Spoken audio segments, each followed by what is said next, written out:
vào cho Mimi nhá. Đấy. Không thích à?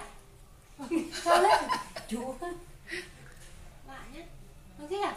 Cái miếng trong hay miếng ngoài sao nó có dấu. Không thích là con tự làm nữa. Hôm nay lấy cái trọng đó nè. Mấy tuổi đấy? Hơn 2 tuổi. Em bón cạp kìa. Ngon quá. Ngon, đây này Mimi này, ăn đây này. Đây. Ngon quá. Ngon quá. Bón. Đây. Bón người tươi. Ngon quá. Ngon quá. Ăn đi con. Này, Mimi này. Ngon quá. Con nào này rồi bón gì? Ngon quá. Bực được cái được. Ăn đấy. Mimi ăn hẳn.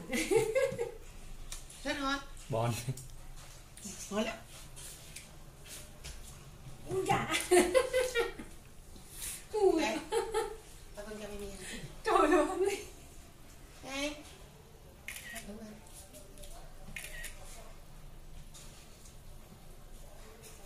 Sướng gì vậy? Bón mình đã sướng rồi. Người kia cho phạ tự nhiên đấy.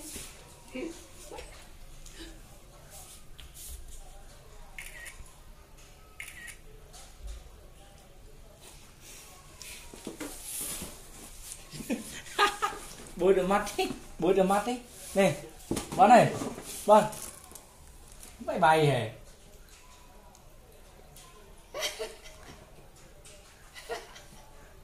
Làm thành dấu. Ô, vui rồi.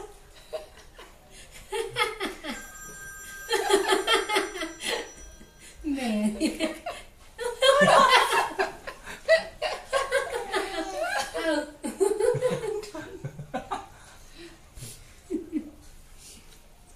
Cười cái đầu cười.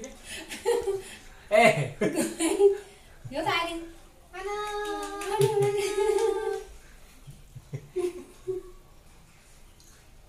Quần mẹo. Nhìn chị Mimi cười. Chị Mimi ăn đi.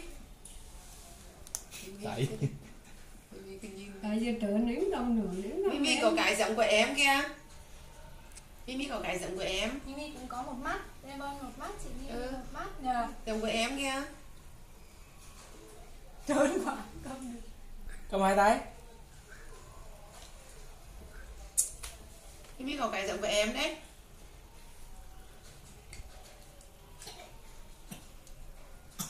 Dạ.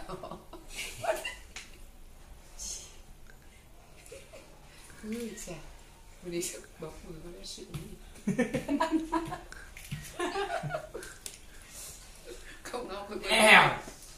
được nhỉ. Em. Vừa nó. Chụp được bữa nó thôi. Mệt đi. Có mệt đi, lúc nữa mệt đi.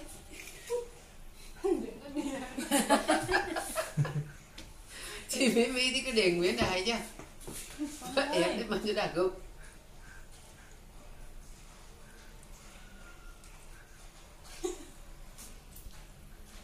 Sao? Nha.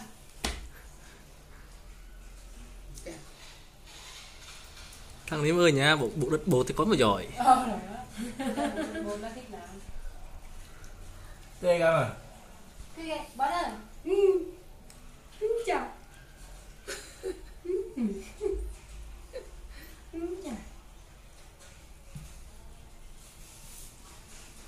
Chị Mimi đút cho em ăn đi. Đút cho em ăn. Hả?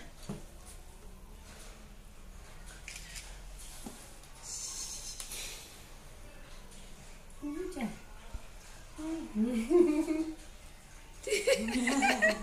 Ngon không? Mimi không sao bạn. Đây. Ăn.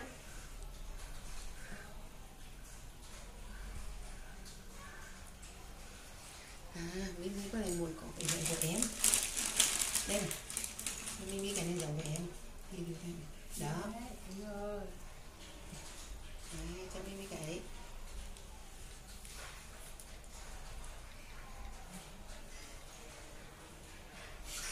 hồi số giống bé em nhỉ.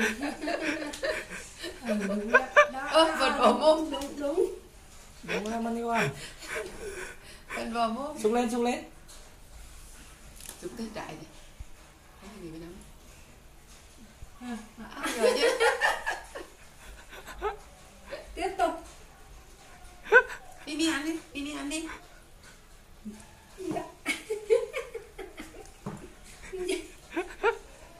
Mimi ăn đi, Mimi.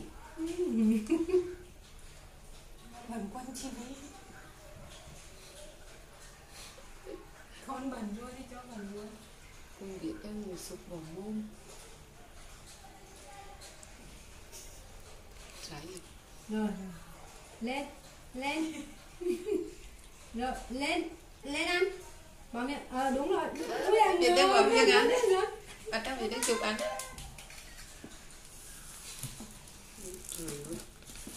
Dạ. Nhìn chị. Không đẹp của chị.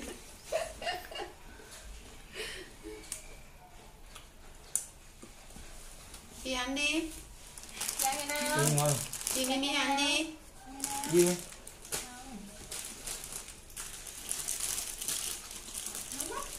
Thử nhá. Thử nó nhỏ nhá. Thử thôi. Ngon không? Ngon không? Cứng quá nhỉ? Mấy tuổi gì em?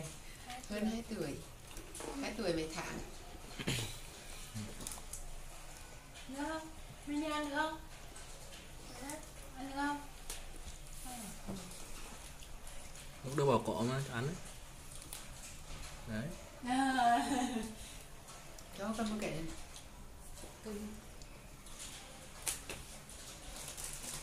Kinh mát này hấm tám này cứng chết này. Sô-cô-la tặng. Câu mài. Lúc nào hết thì gọi cô nhá. Hết trong miệng chưa? Hết trong miệng rồi à?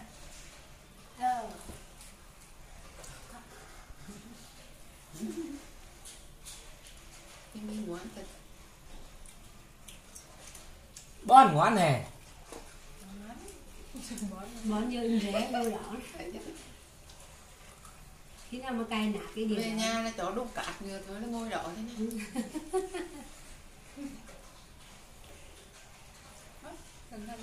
Đút cho chị đi. Bón đút cho chị ăn. Bắn cho mẹ miếng nè. Bắn ơi. Bắn. Nhưng không quan tâm gì được cả.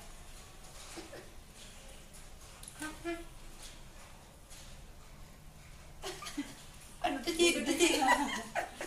Chị sẽ bẩn. Bón đút cho chị ăn đi. Của chị đây. Của chị đây. Em mới đút cho chị chay nó tan. Con ăn nữa, ăn bánh nữa không? Đó hả? Đó là một cái con. Cô cho con một miếng con tự cầm nhá. Được không?